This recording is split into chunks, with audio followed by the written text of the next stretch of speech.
Hello student, आज की class में बात करेंगे डिजिटल सिग्नेचर के बारे में। जैसे कि आप सबको पता है, एप्लीकेशन लेयर पर हम डिजिटल सिग्नेचर की बात कर रहे हैं। एक्चुअली आपका जो 5th यूनिट है वो 2 भाग में बटा हुआ है। आप सबने सिलेबस देखा हुआ है, एप्लीकेशन लेयर और आपका है साइबर सिक्योरिटी IT एक्ट 2000। तो एक्चुअल में ये साइबर सिक्योरिटी के अंतर्गत ही यूज़ होता है। यूज़ तो एप्लीकेशन लेयर पे ही होता है, कोई दिक्कत नहीं है। बट डिजिटल सिग्नेचर का जो विशेष इस्तेमाल होता है वो साइबर क्राइम से बचने के लिए, साइबर सिक्योरिटी के लिए जो है डिजिटल सिग्नेचर का उपयोग किया जाता है। क्लियर है? क्लास स्टार्ट करने से पहले यदि चैनल को सब्सक्राइब नहीं किया तो सब्सक्राइब करके बेल आइकन में जाके ऑल को प्रेस करिए, ताकि जब भी मैं नया वीडियो बनाऊँ आप तक पहुँच जाए। क्लियर है? चलिए देखते हैं डिजिटल सिग्नेचर होता क्या है। तो मैं आपको बता दूं कि सामान्य तौर पे सबसे पहले आप सिग्नेचर वर्ड का मतलब समझिए। आप सब ने कभी न कभी किसी न किसी दस्तावेज में अपना सिग्नेचर किया ही है।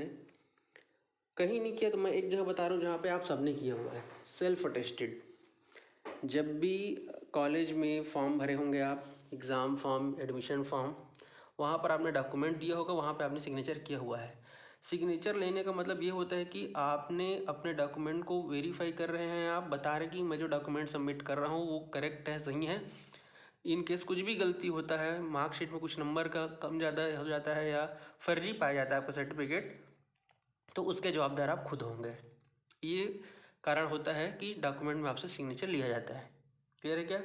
होता क्या है, जब हम फिजिकली सिग्नेचर करते हैं तो कई बार आप लोग देखेंगे कि फॉल्स सिग्नेचर करके लोग क्या करते हैं, आपका डॉक्यूमेंट का दुरुपयोग कर लेते हैं या आपके खाते से पैसा निकाल लेते हैं। इस टाइप की गलतियाँ जो है काफ़ी सुनने में मिलती है। ठीक है, बहुत मतलब आसान होता है कि सिग्नेचर का कोई भी डुप्लीकेट 5-6 बार करके देखते हैं तो हो जाते हैं। कुछ लोग एक्सपर्ट भी होते हैं सब चीज़ करने में। तो ये जो परेशानी आ रही थी, इसी समस्या को दूर करने के लिए फिर डिजिटल सिग्नेचर जो है वो स्टार्ट हुआ। क्लियर है क्या? तो डिजिटल सिग्नेचर की उत्पत्ति का मेन रीज़न क्या था आप सबने समझ लिया होगा। चलिए देखते हैं डिजिटल सिग्नेचर क्या है। तो डिजिटल सिग्नेचर एक प्रकार की टेक्निक होती है। बेसिकली ये जो टेक्निक है वो मैथमेटिक मतलब गणितीय टेक्निक है। ठीक है, तो जिसके द्वारा क्या करते हैं, डॉक्यूमेंट को यदि किसी भी डॉक्यूमेंट में डिजिटल सिग्नेचर है, मतलब इस बात का प्रतीक है कि आपका जो डॉक्यूमेंट है वो ऑथेंटिक है, जेन्युइन है, ओरिजिनल है, किसी भी प्रकार का फर्जी नहीं है। ये इस बात का प्रतीक होता है। और उसमें जो डिजिटल सिग्नेचर होता है वो ऑथराइज्ड पर्सन ही करता है। जैसे आप सबने बहुत कॉमन डॉक्यूमेंट का नाम बता रहा हूँ जो आप सबने हमेशा यूज़ किया होगा। यदि आप स्कूल और कॉलेज स्टूडेंट है तो जाति, निवास, आमदनी, कास्ट सर्टिफिकेट है, डोमिसाइल है, इनकम सर्टिफिकेट है, वहाँ पे आप दिखिएगा तो आपका जो तहसीलदार रहता है उनका जो है सिग्नेचर रहता है यहाँ पर, उसमें उनका नाम लिखा रहता है, डिजिटल सिग्नेचर रहता है उनका। क्लियर है क्या? तो आप समझिए डिजिटल सिग्नेचर क्यों जरूरी है। चलिए बात करते हैं नेक्स्ट पॉइंट की। तो कहता है कि डिजिटल सिग्नेचर हाथ के द्वारा किए गए सिग्नेचर की तरह ही होता है, बट दोनों में फ़र्क ये भाई कि हाथ वाला सिग्नेचर को कोई भी कर सकता है, आप उसको वेरीफाई नहीं कर सकते कि ये ओरिजिनल है कि फर्जी है। जबकि डिजिटल सिग्नेचर में सिक्योरिटी बहुत इंपॉर्टेंट रोल प्ले करता है।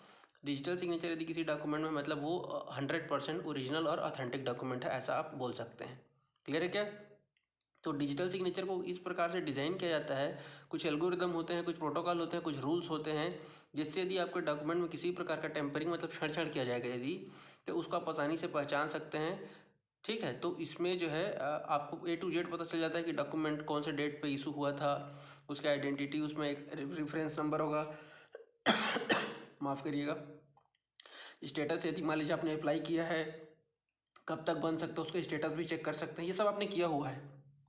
जब जाति, निवास और आमदनी के लिए जब आप आवेदन करते हैं CSC लोक सेवा केंद्र से, तो आपको वहाँ पे एक ID दिया जाता है जिससे आप चेक करते रहते हैं। यही सब चीज़ें हैं आपका डिजिटल सिग्नेचर के अंतर्गत।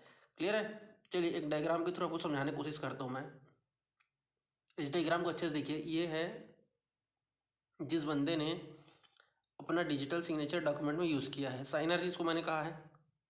ये आपका डेटा है, कुछ भी हो सकता है, जाति, निवास, आमदनी, TDS फाइल, EPF फाइल या इनकम टैक्स फाइल, कुछ भी है। ठीक है, अब वो डेटा को क्या करेगा, वो हैज़ एल्गोरिदम लगाता है और उसको कुछ इस प्रकार से, ये हैज़ वैल्यू है, ये जैसे आपको दिख रहा है ना बाइनरी फॉर्मेट में, ये हैज़ वैल्यू है। हैज़ वैल्यू में इस प्रकार से वो कन्वर्ट कर देता है हैज़ एल्गोरिदम लगा के। ठीक है, फिर उसमें वो क्या करता है, की यूज़ करता है। इसको बोला जाता है इनक्रिप्शन, प्राइवेट की कहा जाता है। तो जब आपका डेटा के साथ जब साइन करने वाला का की जब मिल जाता है, तो इस प्रकार से अब वो जो डेटा है वो एक नॉर्मल डेटा ना होके डिजिटल साइन डॉक्यूमेंट बन जाता है, जिसमें प्राइवेट की का प्रयोग करके उसको इनक्रिप्ट कर दिया जाता है। इनक्रिप्शन प्राइवेट की लिखा हुआ है। अब जब नेटवर्क के माध्यम से ये जो है यहाँ पर जब ये जो डिजिटल डेटा है जब रिसीवर के पास आएगा तो पहले रिसीवर उसको वेरीफाई करेगा। वेरीफाई कैसे करेगा, तो क्या होता है इसमें दो प्रकार का यूज़ किया जाता है। एक इनक्रिप्शन प्राइवेट की, एक होता है आपको पब्लिक की, जिसको हम लोग डिस्क्रिप्शन की कहा जाते हैं। इनक्रिप्ट करना और डिक्रिप्ट करना आप सबको पता है, दोनों कौन से लेयर में काम आता है आप मुझे कमेंट बॉक्स में बता दीजिएगा, ठीक है। वहाँ पर क्या होगा, जैसे ही उसके पास डेटा आया उसको वेरीफाई करने के लिए वो देखिए हैज़ एल्गोरिदम में आपका ये डेटा था ना 1010011010, ये आपका ओरिजिनल डेटा है ना। अब जैसे ही डिक्रिप्शन की डालेगा, अब डायरेक्ट ये डेटा खुलेगा नहीं क्योंकि ये तो लॉक हो गया है। अब जैसे ही ये जो डिक्रिप्शन की पब्लिक की, क्योंकि देखिए सेंडर क्या करता है, जो साइनर रहता है वो डेटा में प्राइवेट की डालता है और पब्लिक की भेज देता है किसको, वेरीफाई, जिसको वो डेटा जिसका भेज रहा है वो इसके पास पब्लिक की रहता है। जैसे ही डेटा आएगा उसमें क्या करेगा, ये जो पिन नंबर दिया रहेगा उस पिन नंबर को जैसे ही ओपन करेगा ओरिजिनल डेटा और आपका जो डेटा आया है उसको वो चेक करता है। देखो हैज़ में जो वैल्यू था वो और पिन डालने के बाद यदि दोनों के डेटा को मैच करता है, वो दोनों डेटा यदि सेम है, signature is valid when has value equal. कहने का मतलब ये है कि आपने जो डेटा को हैज़ में कन्वर्ट किया था वो वैल्यू और आपने जो पिन दिया था उसको डालने के बाद जब ये फाइल खुलेगा, जैसे मैं एक उदाहरण बताता हूँ आपको। आप सबने आधार कार्ड ऑनलाइन डाउनलोड किया होगा, उसको आप ओपन करेंगे तो डायरेक्ट आप उसको रीड नहीं कर सकते। उसमें आपको अपने नाम का शुरू के जो है 3 कैरेक्टर कैपिटल लेटर में, जैसे मान लीजिए आपका नाम अजय है तो AJA कैपिटल में लिखना पड़ेगा और आपका जन्म तिथि यदि 2000 है तो अजय 2000 ऐसे लिखना पड़ेगा। तो ये हो गया आपका एक प्रकार का पब्लिक की, और ये जो है नाम और जो आपका जो है बर्थ ईयर वो जो है मैच होता है किससे, क्योंकि उसमें तो आपका डेट ऑफ बर्थ भी तो लिखा रहता है आधार में। तो इस प्रकार से आप बोल सकते हैं, मतलब ये डिजिटल सिग्नेचर नहीं है वहाँ पे, बट वेरीफाई करने का तरीका सेम बिल्कुल वैसे ही है, ठीक है ना। तो चलिए उम्मीद करता हूँ आपको ये चीज़ें समझ में आएगी। कुछ चीज़ें नहीं आ रही है तभी वीडियो खत्म नहीं हुआ है, अभी बहुत सारा थ्योरी और मैं बता रहा हूँ आपको। तो डिजिटल सिग्नेचर ये सुनिश्चित करता है भाई कि हमारे पास जो भी कोई मैसेज या इलेक्ट्रॉनिक डॉक्यूमेंट है, जो डॉक्यूमेंट ओरिजिनल है और यह मैसेज किस व्यक्ति ने भेजा है तथा मैसेज बदला हुआ नहीं है, इन सब के लिए वेरीफाई करता है वो, ठीक है। मतलब ऐसा नहीं भाई कि जैसे मैं सेंडर हूँ, मैंने मैसेज कुछ और भेजा और रिसीवर के पास कुछ और पहुँच रहा है, ऐसा बिल्कुल नहीं है। जो मैसेज सेंडर भेजता है वही मैसेज रिसीवर के पास पहुँचता है, बदला हुआ मैसेज नहीं जाता है, क्योंकि वो डिजिटल सिग्नेचर है, इसीलिए सुनिश्चित कर रहा है वो कि ये ओरिजिनल डाटा है, ठीक है। डिजिटल सिग्नेचर का प्रयोग ज़्यादातर ई कॉमर्स कंपनी में, जैसे जिनमें ऑनलाइन ट्रांजेक्शन होता है, प्रोडक्ट भेजते हैं, वहाँ पर OLX है, फ्लिपकार्ट है, अमेजॉन है, ऑनलाइन बैंकिंग है, वहाँ पर ट्रांजेक्शन को सुरक्षित करने के लिए डिजिटल सिग्नेचर का प्रयोग किया जाता है, ठीक है। वेरीफाई करते हैं वो। डिजिटल सिग्नेचर एक असिक्योर डिजिटल की होता है जिससे आपसे जुड़ी हुई समस्त, जैसे मान लीजिए मैं, जैसे कि देखिए डिजिटल की पटवारी भी यूज़ करता है, तहसीलदार भी यूज़ करता है, सभी लोग यूज़ करते हैं। तो यदि मेरे नाम से डिजिटल की यदि जनरेट हुआ है तो जिस बंदे के नाम से डिजिटल की बना होगा उसमें समस्त जानकारी, जैसे मान लीजिए मेरे नाम से है तो मेरा नाम, मेरा एड्रेस, मेरा डेट ऑफ बर्थ, मेरा पैन कार्ड, आधार कार्ड, ये पूरी जानकारी रहेगी। ताकि ऐसा भी नहीं है भाई कि कोई भी डिजिटल सिग्नेचर वहाँ पे लगा दे। उस डिजिटल सिग्नेचर को आप इतना छोटा मत समझिए, यदि उसको वेरीफाई करेंगे तो उसमें जिस बंदे का डिजिटल सिग्नेचर उसमें पूरा जन्म कुंडली वहाँ से दिख जाएगा वो, क्लियर है क्या। और डिजिटल सिग्नेचर यदि आप बिजनेस पर्पस के लिए बना रहे हैं, ठीक है, तो उसमें आपके बिजनेस से रिलेटेड पूरा जानकारी, उसमें आपका जो है GST नंबर, टीन नंबर, सब कुछ एक्स्ट्रा, इसके अलावा ये सब चीज़ें आपको बिजनेस के नाम से है तो बिजनेस में रहेगा, क्लियर है क्या। डिजिटल सिग्नेचर जब भी बनाएंगे आप, कैसे बनता है वो मैं आगे आपको बताने वाला हूँ। तो डिजिटल सिग्नेचर के लिए एक लिमिट रहता है, 2 से 3 साल एक लिमिट रहेगा, उसके बाद आपको उसको रिन्यू कराना पड़ता है, हमेशा परमानेंट नहीं बनता है डिजिटल सिग्नेचर, ठीक है। आप चाहे तो डिजिटल सिग्नेचर को आप चेंज भी कर सकते हैं, अपना जो साइन करने का तरीका है, आप थंबनेल में देखे होंगे मैंने अपना डिजिटल सिग्नेचर RK चंद्राकर ऐसे करके लगाया हुआ है। तो इस प्रकार से वो क्या होता है बनता है। अब बनाएगा कैसे कैसे बनता है वो देख लीजिए। तो देखिए इसके लिए भी एक ऑथराइज्ड जो है संस्था रहता है, इसको फ्रेंचाइजी मिलती है, ठीक है। इसके लिए आप जो है जो सर्टिफाइड अथॉरिटी रहता है, जिसको हम लोग CA कह रहे हैं, ये संस्था रहता है, जो सर्विस प्रोवाइडर रहता है, वो कंपनी हमको नया डिजिटल सिग्नेचर भी बना के देता है, रिन्यू भी करता है और आवश्यकता पड़ने पर उसको लाइसेंस वो रद्द भी कर देते हैं, ठीक है। डिजिटल सिग्नेचर बनवाने के लिए कुछ बेसिक डॉक्यूमेंट लगता है वो आपको देना पड़ेगा, इसके अलावा कुछ इसका फ़ी रहता है, उस फ़ी को भी आपको देना पड़ेगा, क्लियर है। डिजिटल सर्टिफिकेट का इस्तेमाल कहाँ पे होता है, तो डिजिटल जो सर्टिफिकेट है भाई वो होता है क्या, जो मतलब मतलब ये जो डिजिटल सर्टिफिकेट है, ये कहने का मतलब यहाँ पर ना डिजिटल सर्टिफिकेट ऐसे है मतलब, ठीक है। डिजिटल सिग्नेचर भी हाथ द्वारा किए गए सिग्नेचर की तरह होता है, हर किसी का बिल्कुल अलग होता है, है नहीं, ऐसा नहीं कि 2 बंदे का सेम हो गया हाँ वो कर लेते हैं अलग बात है, लेकिन वो फॉल्स कहलाएगा, ठीक है।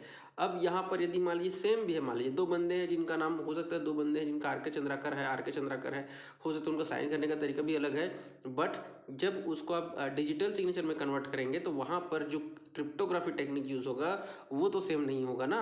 वहाँ पर उनको जो की नंबर मिलेगा प्राइवेट की वो बिल्कुल अलग होगा, ठीक है। तो ये जो है क्रिप्टोग्राफी, अब सबको पता है, मैंने क्रिप्टोग्राफी पर पहले भी बहुत बार बताया हुआ है, ठीक है। तो आप मुझे चाहे तो क्रिप्टोग्राफी के बारे में भी 2 लाइन में बता सकते हैं कमेंट बॉक्स में। इसको एसिमेट्रिक क्रिप्टोग्राफी कहते हैं, एसिमेट्रिक क्रिप्टोग्राफी भी आप इसको कह सकते हैं, ठीक है ना। क्रिप्टोग्राफी मतलब होता है भाई कि आपका जो डेटा है वो इनक्रिप्टेड है, सिक्योर है, डेटा ओरिजिनल टेक्स्ट फॉर्मेट में नहीं रहता है, उसको जो है कन्वर्ट कर दिया जाता है। अभी मैंने आपको बताया है कि उसको क्या करता है, हैश एल्गोरिथम का प्रयोग करके डेटा को हैश वैल्यू में कन्वर्ट करते हैं, क्लियर है ना। डिजिटल सिग्नेचर में दो की, जैसे मैंने आपको कहा, एक पब्लिक की होता है, एक प्राइवेट की होता है। तो जो साइन करने वाला रहता है वो क्या करेगा, डॉक्यूमेंट को साइन करता है और प्राइवेट की का इस्तेमाल करते हुए उस डॉक्यूमेंट को इनक्रिप्ट कर देता है, मतलब उसको कन्वर्ट कर देता है किसी दूसरे टेक्स्ट में, ठीक है ना, नॉर्मल टेक्स्ट में नहीं रहेगा, और डेटा जो है आपका पूरी तरीके से सेफ हो जाता है। अब क्या करेगा, ये जो प्राइवेट की को जो साइन करने वाला रहता है उसको क्या करता है, वो सेव करके रखता है, भाई उसी के पास होना चाहिए कि वो पब्लिक नहीं कर सकता उसको। और जो सेकंड वाला जो पब्लिक की रहता है उसको भेज देगा किसके पास, जो रिसीवर है उसके पास भेज देगा। जैसे ही मैसेज रिसीवर के पास जाता है, जो आपका जो सेंडर रहता है, मतलब जो साइनर रहता है, उसके द्वारा दिए गए पब्लिक की को क्या करेगा, डॉक्यूमेंट में इन करेगा। यदि आपका पासवर्ड सही है, पब्लिक की सही है, तब डॉक्यूमेंट आपका क्या होगा, डिक्रिप्ट होगा, मतलब अब वो ओपन हो सकता है और आप उसको क्या कर सकते हैं, एक्सेस कर सकते हैं, उस फाइल को आप रीड कर सकते हैं।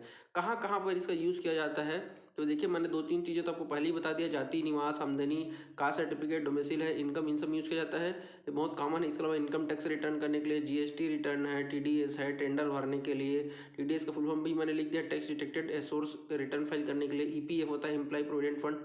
तो रिटर्न फाइल करने के लिए सभी के सभी इनकम टैक्स रिलेटेड टर्म्स हैं, याद रहता है तो ठीक है, नहीं तो आपका जो फर्स्ट मैंने जो 3 लिख दिया है वो तो आप सभी स्टूडेंट जानते ही हैं, क्लियर है। तो उम्मीद करता हूँ आपको लेक्चर समझ में आया होगा, पसंद आया तो लाइक कर दीजिए, कमेंट करके बताइएगा मैंने जो आपसे पूछा है।